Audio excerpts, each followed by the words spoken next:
Good afternoon, everybody. Welcome to Chapel. As you know, we are now in the final 3 weeks of our winter term with various end-of-season events already underway. I know our wrestlers were at the Western New Englands on Saturday, and our skiers are heading up to the New Englands at Berkshire East on Wednesday, and then many end-of-season tournaments for other teams, including swimming and squash and others. This week brings a junior class field trip, college visit on Thursday, and the senior auction, as you just heard at lunch, on Friday. And next week on Thursday and Friday is our winter dance show on February 23rd and 24th. So please continue to work hard and support each other and make good personal decisions as we head into the end of the term. We have 2 more weekends, and we want you all to finish the term properly so you can enjoy your March break in the spring. I enjoyed visiting a class on Saturday and thought a lot about it yesterday. It was Miss Lloyd's English elective on boarding school literature. And we discussed a lot about how Suffield operates and the role of a board of trustees. We discussed topics including student recruitment, campus maintenance and planning, college counseling, and mostly long-range planning. And as the head of the school, what I was thinking about yesterday is I'm always thinking about the day-to-day life of Suffield, about helping you succeed and prosper, but also about where Suffield is headed in the future, from how we shape our student enrollment and our faculty, how the campus evolves, how we add resources to help more students have these wonderful opportunities as Suffield students, and how we protect our core philosophy that I'm always talking with you and others about, of a college prep, academically rigorous school with an emphasis on kindness and community life. A great part of why Suffield succeeds is we reach backwards and look forward simultaneously. And what does this mean? It means that we evolve in our programs, but we remain steadfast on core concepts that are here and have been here for more than 100 years. Things like small classes and sit-down lunch and Saturday morning classes, a good advisor program. And as I look out today, I see a school that's thriving and one that has emerged from nearly all of the challenges of the COVID pandemic. Their travel restrictions have now eased, masks are optional, our sit-down lunch is happening 4 days a week, this meeting is happening each week. But one area where I think we'd all agree that we need to regain a commitment to is dress code. It will take some time for us fully to get where we want, and that is okay, but we will return to common standards. Why is this important? Because it reflects a seriousness of purpose and commitment to community life. It's part of living by high standards. It's part of what we signed up for in coming to Suffield. So in the coming days and weeks, our student life leaders, Mr. Lynch, Mr. Zwerko, Mrs. Pillsbury, and others will engage us in areas of emphasis and expectations.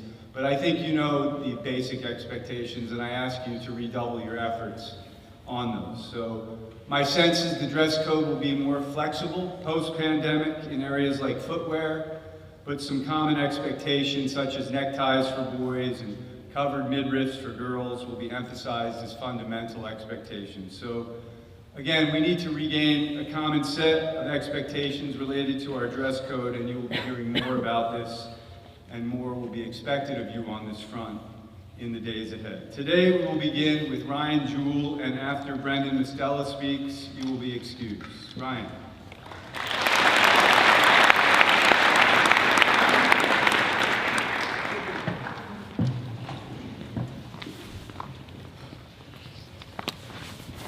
Hello, Suffield. I'm Ryan Jewell, and I am a 3-year senior from Longmeadow, Massachusetts. Before I begin, I'd like to thank 4 crucial people who have positively impacted my Suffield Academy experience. Ms. Longo and Mrs. Rafferty, thank you both for keeping me level-headed through the ups and downs of my athletic career. I cannot express my gratitude for your assistance in keeping me healthy and ready to perform on the baseball field to the best of my ability. Coach Brown, you're always someone I could go to for anything. I think we're a package deal when I showed up on campus in 2020. I can talk to you as a coach and teacher, but most importantly as the down-to-earth person you are. I appreciate your charismatic personality and grateful to have you in my life. Last but certainly not least, Coach Brissett. Coach, ever since I showed interest in Suffield Academy, you've always been by my side. You were there for me through all my successes and failures over the last 3 years, and I value your care for me as a person person, player, and student, so I thank you for that. Now, what does it mean to be resilient? I want everyone to think about this as I read my speech and try and apply it to your life as I describe my life story and the adversity I've faced along the way. In the winter of 2017, my life changed forever. I was in 8th grade and preparing for a basketball game. As I was ready to leave my house, all of a sudden an ambulance pulled up in front of my house. My mother's face turned emotionless. I couldn't comprehend what was happening. Little did I know, my little sister was just taken out of my house in a stretcher, and the ambulance left before I could even process what had just happened. My mother told me I'd see you after the game. Your Uncle Tom is bringing you. And fast forward 3 hours later, usually I'd be off the walls excited about my performance, but I was stone-faced as I questioned throughout the game, is my sister okay? After the game, I rushed to the hospital and stayed with my sister until my mother made me go home because of how late it was. Luckily, she was well, but it was a scare that matured me for the future. In the days following, I became more aware of my situation, and I noticed that I was more thankful for my life and the people that were involved in it. So, what does it mean to be resilient? When one undergoes difficult situations, to be tough, but it is the ability to display fortitude amid unfavorable conditions and to be thankful for the life God has instilled in us. It can be challenging to deal with life no matter the circumstances. So then I'd like to fast forward to the winter of 2020. My sister was then diagnosed with COVID as I was just finishing up my winter term here at Suffield. She was in the hospital for 5 days battling for her life as her immune system grew weaker and weaker. The determined person she was, my sister beat COVID and was able to return home after a week. I was relieved and thankful she was safe, but once again, life had challenged me. I constantly questioned life as I often caught myself being down about everything, but luckily enough, with the help of family and friends, I was reminded to be the resilient person that Riley always was. Thus, I spent more time with my sister than I ever had before, not taking any days for granted. Juggling athletics, academics, and a social life, I prioritized spending time with her because I knew she wouldn't be with me forever. Even when I wasn't with her, I was thinking about her. This experience of watching my sister battle COVID was heavy, and I was not only inspired by her lack of quit, but determined to be as strong as she always was. Despite previous adversity, nothing compares to my sophomore spring. My sister's health was truly deteriorating, and the doctors didn't give her long to live. It was nearly impossible to spend time with her as I was living on campus and competing for a spot on the baseball team. Because of the lack of time, I could not see my sister much, which took a toll on me mentally and physically. I was lost, and it was inevitable she would pass soon. From prior hardships, I had no choice but to dedicate that season to her because she always displayed resilience to me, and now it was time to return the favor to her. Less than 2 weeks later, she passed away on June 4th, 2021. Not many people can say they lost a sibling at 17 years old. It is the worst thing one can imagine. With constant reminders of Riley's determination and resiliency, I pushed through the persistent emotions of missing her and decided to face my future head on. To this day, I honor my sister in every aspect of my life, and she's my daily motivation that has helped me mold me into the person I am today. You are the best sister I could have asked for, Riley. I love you. My speech would be incomplete without thanking my parents, Mom and Dad. I will forever be grateful for you. You both have sacrificed your individual lives and lives as parents to better mine. I wouldn't be the person I am here today without either of you. I love you both forever and always. Thank you for your time, and I hope you all can find a way to be resilient in your lives like my sister Riley was. Thank you.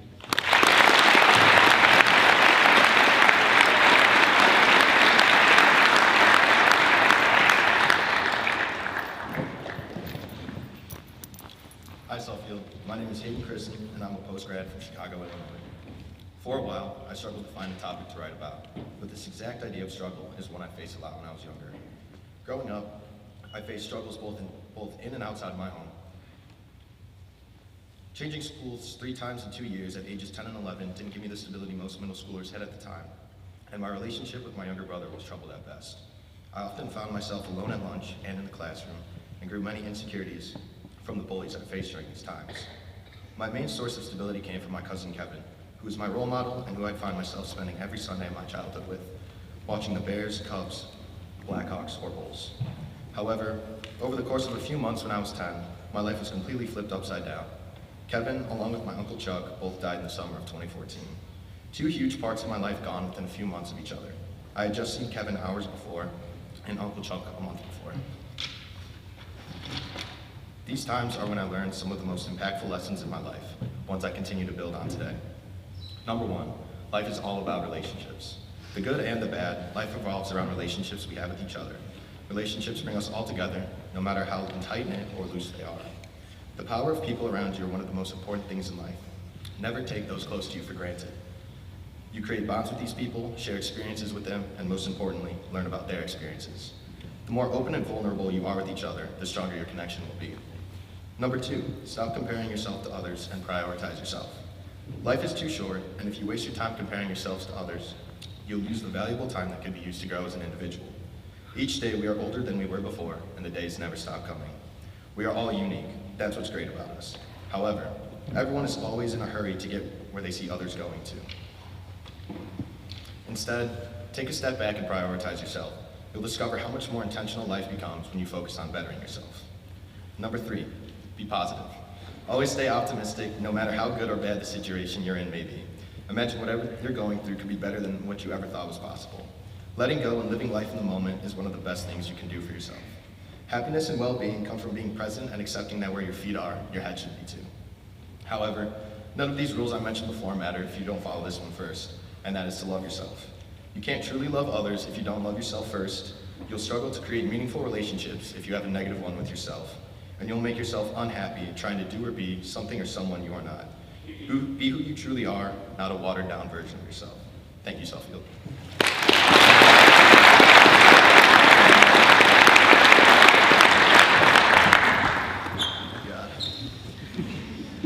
What's up, everyone? My name is Braden Mazzoni, and I'm a post-grad, or what we like to call it, a super senior, which is just another way we like to distract ourselves from the fact that we all should be in college. Before I continue on with my speech, I want to thank my family for their unwavering support and belief in me. To Mr. Brissett, Coach Sedian, Coach Premier, Ms. Yeager, Mr. Dugan, Ms. Bashaw, our two awesome trainers, Ms. Rafferty and Ms. Longo, and most of all, Ms. Lopez, Mr. Graham, and the rest of the faculty within Spencer. Thank you for dealing with me this year and your relentless positivity. To Jason, Miles, Will, and the rest of the postgrads, this year would have been rough without you guys. Thanks for also taking 5 years to finish high school. I remember dreading going to graduation parties last spring with the looming fact that there would be parents there. They would come up to me and ask, "So, Braden, what are you doing next year?" To which I would respond, I'm doing like this gap year type of thing. Then they would usually ask, "So, are you taking like college classes?" To which I would respond, "No, not college classes. But you get college credits, right?" No, you don't. You see, there is no gratification or glory about a 5th year of high school. For a while, it was a subject I would avoid and stray from talking about. Then I came to a realization. While time is linear and constant, why am I in a rush? See, we teenagers are spoiled. We take advantage of our parents, school, and most of all, time. I beg all of you to not mess around the entirety of the 8 years you have during high school and college. That is your time, without pressure, to have to really work and be in the real world. Set yourself up to be successful after you graduate. Start a business, do something. All I remember growing up is being on some type of field. My dad is a college coach, and therefore is constantly surrounded by college athletes, exposed to words that I shouldn't have heard, locker rooms, girl talk, but most importantly, I was exposed to the work ethic of a small Northeast baseball team. When I was 10, a 5'9", 140-pound freshman rolled in. He had one college offer. I can still remember the fire in his eyes. Over the next 4 years, I not only got to watch him transform, but I also got to watch him fail. Again, and again, and again. But this failure did not crush his dreams and his goals, it fueled them. Every failure added motivation. Every low, something to climb out of. Another 4 years later, I got to watch him make his major league debut as a starting shortstop for the Detroit Tigers. Before I end, I want to share a few things, in no specific order, I've picked up over the past 18 years. If you want to listen, great.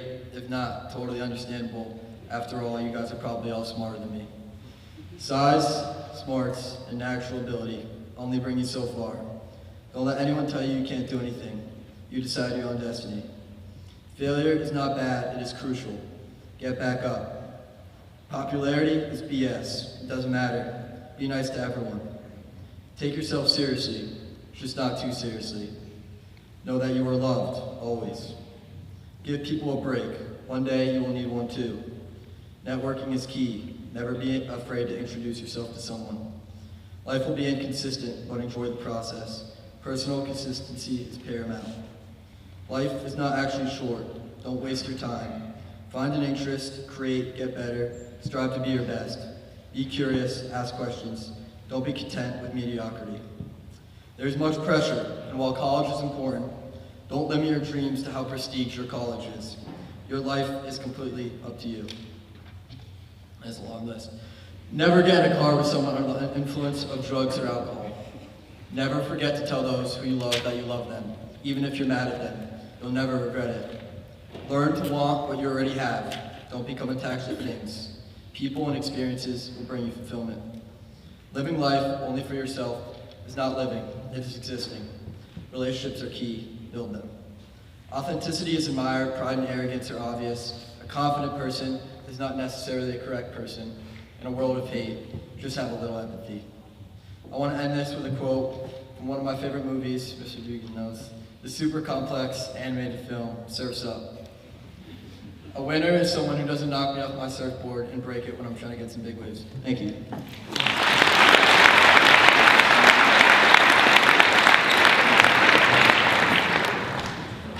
Hello everyone, my name is Will O'Connor and I'm a post-grad from Darien, Connecticut. For my chapel speech today, I'd like to talk about my mother, Katrina O'Connor. When learning about the tradition of the chapel speech at Suffield, it was understood that I needed to talk about something of importance to me. I thought about parts of my life that have greatly impacted me, and there's no better reason, or no better person that I could think of than my mom.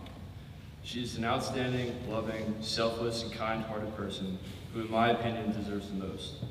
I don't think I thank my mom enough for her unconditional love and support, so I'm going to read you all a letter to her. Dear Mom, thank you for always attempting to keep me happy, safe, protected, and nourished. Thank you for your unconditional kindness, caring, and immeasurable patience. Thank you for looking out for me even when I didn't think I needed it, and for letting me fall when I had to learn by making my own mistakes. Thank you, Mom, for always being there, for waiting up and worrying. Thank you for the lectures and the endless concerns. Thank you for laughing with me, even though I knew at times that you were also laughing at me. Thank you for the limitless hugs, kisses, home-cooked meals, and for the support I receive from you every single day. Thank you, Mom, for keeping me warm, for keeping me calm, and for keeping me sane. Thank you for helping me understand that I was wrong and that I need to check myself at times. Thank you for sticking up for me, for encouraging me, for believing in me, and for letting me know that you never expected more than the best I could do. Thank you, Mom, for teaching me to be honest, courteous, appreciative, and loving. Thank you for trying to teach me to be neat and tidy, even though it didn't work. Thank you for teaching me to try to see the best in people, to be diplomatic in the face of conflict, and when I had no choice but to fight fair. Thank you, Mom. Through the good and the bad, you have never given up on me. Thank you for the emotional support after rough games, even if I told you to back off. Thank you for giving me the guidance I often needed and helping me stay on track with the goals I wanted to achieve. Without you present in my life, I wouldn't be the person I am today. I truly couldn't have asked for a better mom. Love, Will. Thank you.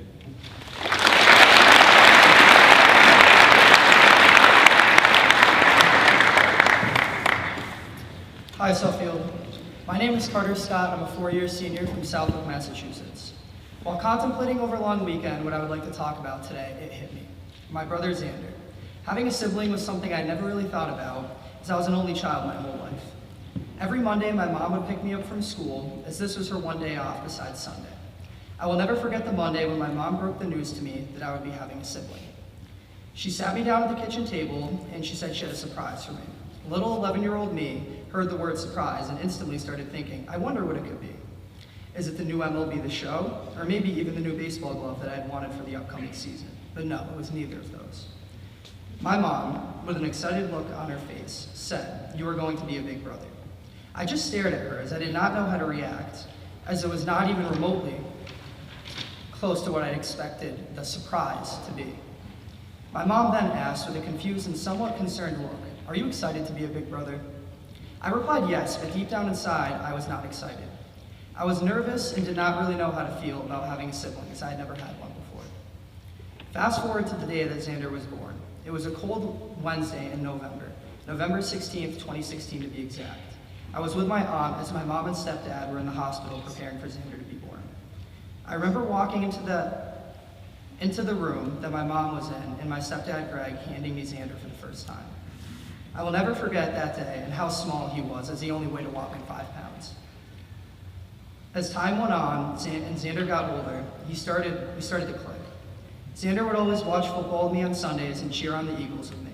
His favorite sport to watch with me was and still is football, as he is always asking me questions and trying to figure out the different ins and outs of the game itself. Xander always tells me he will like any team I like or player I like, which drives my parents crazy. Xander always likes to hang out with my friends when they are over, and he loves to play video games and watch movies with us. Xander is an amazing ball of joy to be around every day, and I love spending time with him. So to go back to the Monday after school, my mom asked me the question, "Are you excited to be a big brother?" The answer is yes. I love being a big brother. I love having someone who looks up to me every day and tries to be just like me in any way he can. It really is awesome to have a mini-me that I can teach things to and help learn and grow as time goes by. Xander, I love you. You're the best little brother anybody could ever ask for. So for shout-outs, I would first like to give a shout-out to my best friend, Drew Hanoush, Ryan Jewell, Owen Schiffman, Aiden Longley, Walton Burdick, CJ, Cole Higgins, and many more, as I have no clue where I'd be without you guys. I would also like to thank my advisor, Mr. Brissett, for always being there for me and helping me out whenever I needed it. Thank you, Mom, for all the times you have put me first and all you have sacrificed for me to be where I am today. I truly cannot thank you enough. Dad, thank you for supporting me and being someone I could have a good laugh with whenever I was down and needed one. Greg, thank you so much for being another dad to me and for all you have sacrificed for me. I truly appreciate it. Graham and Grampy, thank you so much for being my rocks and being there for me no matter what it was that I needed, and thank you for always trying to teach me right from wrong and life lessons that I will always cherish. Nana, thank you so much for being someone that I could escape to and have an amazing time with whenever I needed to clear my head and relax for a while. I truly appreciate it. And thank you to all my teachers who have put up with my friends and I since freshman year. I still don't know how we managed to get put in the same classes every year. And lastly, thank you, Suffield, for making these last 4 years memorable and helping mold me into the person I am today. Thank you.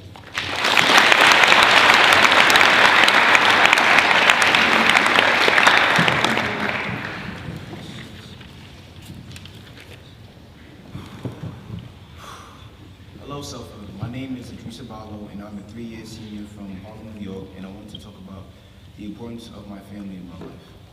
I'm the son of 2 first-generation immigrants, both originating from the Ivory Coast, who had 2 other children before me, a boy named Kaloba, the oldest, and a girl named Fonta, the second oldest. I admire my parents' work ethic and how even when things got tough, they always knew how to recover and strengthen the family. My parents are 2 of the most hardworking people I know, and there have been multiple instances in which they put me and my siblings above themselves. My siblings have always been there for me emotionally, and ever since I was a little kid, they've always tried to give me a life they never had. My brother Kaloba is someone I look up to because he's true to himself. Kaloba's been a great role model for me because he teaches me to never forget where I come from and be appreciative of the opportunities given to me. My academic journey through 2 private schools has truly opened my eyes to how blessed I am. Whether it's the friends I made or the teachers who taught me, I will always be blessed to come to a school like Suffield. I remember Kaloba signing me up for basketball programs when I was in the 5th grade. He never had the opportunity to play because my family and I traveled to Africa when he was in 5th grade, halting his basketball journey significantly. However, he made sure I had the opportunity to achieve my dreams. Fonta, my sister, has always been the smartest in the family, and me being the youngest, I always looked up to her. Whether it was on our walks to school on a chilly winter morning, or the walks back home on a hot spring day, I always took advantage and attempted to pick her brain. She's my biggest critic and hater, but she's always making sure I'm doing my job and never lets me off the hook. This is something I admire since it encourages me to be great and strive for more. My sister has been aiding me through stressful times in school and even now throughout my college process.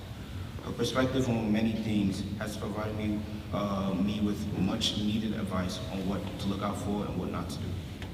My family is my inspiration, my heartbeat. Whenever I do something, I think about them, which may be a disservice to myself because I didn't attempt to shoulder all that weight, and when I feel like I'm doing something wrong, it starts to really weigh on me emotionally. I have always had a great relationship with my parents and siblings. My parents have always encouraged me to do things that make me happy, but always under one condition: my bravery to remain strong. Me as the hope of they look at me as the hope of the family because I've been blessed to be able to attend private schools like Suffield, and I really don't want to let them down. As first-generation college students, my siblings have showed me the path I wish to follow to make myself and my family proud. My family has molded me into the person I am today.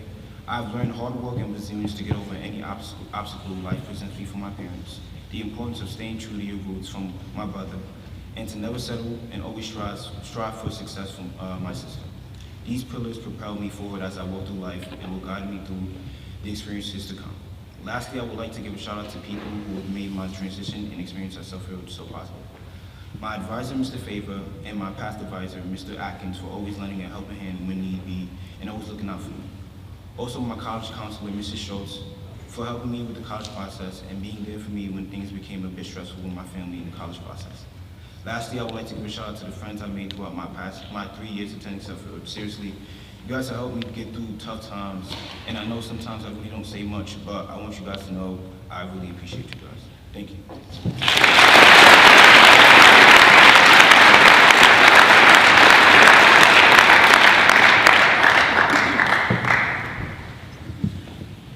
My name is Brendan Mestella, and I'm a four-year senior from Farmington, Connecticut. It is known, of course, that during my time here as a student, I have been met with nothing but overwhelming success in every aspect. But many of you must be asking, what's my secret? To what do I owe my string of triumphs and jubilations? Well, the secret, of course, lies in my personal philosophy, the 57 precepts of Zod the Mighty, a knight of great renown.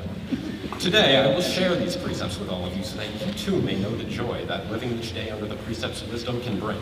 To begin, of course, is the first precept, and as it is the first, is also obviously the most important. Always win your battles. Losing a battle gains you nothing and teaches you nothing, so be sure to always win. You'll find much more success if you simply choose to succeed. Never let them laugh at you. Fools laugh at everything, even at their superiors. But beware, the laughter isn't harmless. It spreads like a disease, and soon everyone will be laughing at you. You need to strike at the source of this perverse merriment immediately to minimize the damage. Always be rested. Working and living will take their toll on your body over time. When you rest, your body strengthens and repairs itself. The more you rest, the stronger you become. Forget your past. The past is painful, and thinking about your past can only bring you misery. Think about something else instead, such as the future or some food. Strength beats strength. If you are working against an adversary and they are strong, then fear not. Simply overcome their strength with even more of your own strength, and you'll soon find them defeated. Choose your own fate.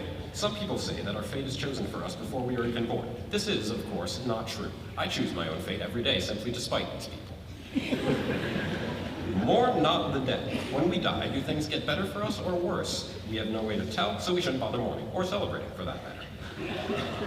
Travel alone. You can rely on nobody, and no one will ever be loyal. Therefore, nobody should be your constant companion.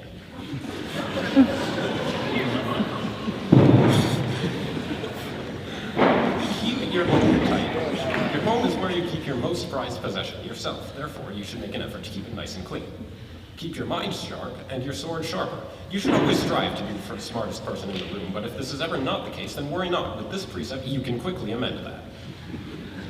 Mothers will always betray you. This precept explains itself. Keep your clothes dry. If your clothes get wet, you should try to dry them as soon as you can. Wearing wet clothes is unpleasant and can cause illness. Never be afraid. Fear can only hold you back, and facing your fears can be a tremendous effort. Therefore, it is better to never be afraid in the first place. Respect your superiors. If someone is your superior in strength or intellect or both, you need to show them your respect. Do not ignore them or laugh at them. One goal, one solution. If you have a goal you wish to reach, you should always achieve it in a single solution. Any additional work is simply a waste of time and effort, and should be avoided whenever possible. Do not hesitate. Once you've made a decision, carry it out and don't look back. You will accomplish much more this way. Believe in your strength. Others may doubt you, but there's someone you can always trust, yourself. Make sure to believe in your own strength and you will never falter. Seek truth in the darkness. This precept also explains itself. If you try, succeed. If you're going to attempt something, make sure you achieve it. If you do not succeed, you have actually failed. Avoid this at all costs. Speak only the truth. When speaking to someone, it is courteous and also efficient to speak truthfully. Beware, though, that speaking the truth may make you enemies. This is your burden to bear. Be aware of your surroundings. Don't just walk along staring at the ground. You need to look up every so often to make sure nothing takes you by surprise. Abandon the nest. As soon as you can, you should leave the place of your childhood and make your way out into the world. Do not linger in the nest. There is nothing for you. Identify your target's weak point. Everything has a weak point, whether it is a person, an object, or a problem. You must constantly be alert to your surroundings in order to identify your target's weakness. Strike your target's weak point. Once you have identified a weak point in an objective, strike it. This will grant you instant success. Protect your own weak point. You must beware that if you have an opponent, they will likely also be trying to identify your weak point. You should identify your own weak point before they do so that you can know what to protect. The best protection, obviously, is not having a weak point at all. Don't trust your reflection. When peering at certain shining surfaces, you may see a copy of your own face. The face will mimic your movements and seem similar to your own, but it is not to be trusted. Eat as much as you can. When having a meal, you should always eat as much as you possibly can. This will give you extra energy and mean you can eat less frequently, giving you more time to do other things. Don't peer into the darkness. If you peer into the darkness and can't see anything for too long, your mind will start to linger on old memories. Memories are to be avoided, as per precept 4. Develop your sense of direction. When exploring the world, it can be easy to get lost. Having a good sense of direction is like having a magical map inside your head. Very useful. Never accept a promise. Spurn the promises of others, as they are always broken. Promises of love or betrothal are to be avoided especially. Disease lives inside of dirt. You'll get sick if you spend too much time in filthy places. If you are staying in someone else's house, demand the highest level of cleanliness from your host. Names have power. Names have power, and so to name something is to grant it power. You should name things that are important to you so that they become more powerful. Show your enemy no respect. Being gallant to your enemies is no virtue. If someone opposes you, they don't deserve respect or kindness or mercy. Don't eat immediately before sleeping. This can cause restlessness and indigestion. It's just common sense. Up is up, down is down. If you fall over in the darkness, it can be easy to lose your bearing and forget which way is up. Keep this precept in mind. Eggshells are brittle. Once again, this precept explains itself. Borrow, but do not lend. If you lend and are repaid, you gain nothing. If you borrow and do not repay, you gain everything. Beware the mysterious force. A mysterious force bears down on us from above, pushing downwards. If you spend too long in the air, the force will crush you against the ground and destroy you. Beware. Eat quickly and drink slowly. Your body is a delicate thing, and you must fuel it with great deliberation. Food must go in as fast as possible, but fluids at a slower rate. Obey no law but your own. Laws written by others may inconvenience you or be a burden. Let your own desires be the only law. Learn to detect lies. When others speak, they usually lie. Scrutinize and question them relentlessly until they reveal their facade. Spend money when you have it. Some cling to their money, even taking it into the dirt with them when they die. It is better to spend it when you have it so that you can enjoy various things in life. Never forgive. If someone asks forgiveness of you, for instance, a brother of yours, always deny it. That brother, or whoever it is, doesn't deserve such a thing. You cannot breathe water. Water can be a refreshing drink, but if you try to breathe it, you're in for a nasty shock. One thing is not another. This one should be obvious, but I've had others try to argue that one thing, which is clearly what it is and not something else, is actually some other thing, which it isn't. Stay on your guard. The world is smaller than you think. When young, you tend to think that the world is vast, huge, gigantic. It's only natural. Unfortunately, it's actually quite a lot smaller than that. I can say this now, having traveled everywhere in the land. Make your own tools. Only you know exactly what you need to succeed in life, so you should always make those tools yourself so that they do not fail. Be careful with fire. Fire is a type of hot spirit that dances about recklessly. It can warm you and give you light, but if you get too close, you may find yourself singed. Statues are meaningless. Do not honor them. No one has ever made a statue of you or I, so why should we pay them any mind? Do not linger on mysteries. Some things in this world appear to us as puzzles or enigmas. If the meaning behind something is not immediately evident, though, don't waste any time thinking about it. Just move on. Nothing is harmless. Given the chance, everything in this world will harm you. Friends, foes, monsters, uneven paths, be suspicious of them all. Beware the jealousy of fathers. Fathers believe that because they created us, we must serve them and never exceed their capabilities. If you wish to forge your own path, you must vanquish your father, or simply abandon him. Do not steal the desires of others. Every creature keeps their desires locked up inside of themselves. If you catch a glimpse of another's desires, resist the urge to claim them as your own. It will not lead you to happiness. If you lock something away, keep the key. Nothing should ever be locked away forever, so hold your keys. You will eventually return and unlock everything that you've hid away. Bow to no one. There are those in this world who would impose their will on others. They claim ownership over your food, your land, your body, and even your thoughts. They've done nothing to earn these things. Never bow to them, and make sure to disobey their commands. Do not dream. Dreams are dangerous things. Strange ideas, not your own, can worm their way into your mind. But if you resist those ideas, sickness will rack your body. It's best to not dream at all, like me. And finally, precept number 57, obey all precepts. Most importantly, you must commit all of these precepts to memory and follow them all unfailingly, including this one. Now that you have listened to all I have to say, you too are capable of following the precepts. If you truly believe in them, you will find the same success in all aspects of your life that I have. Thank you.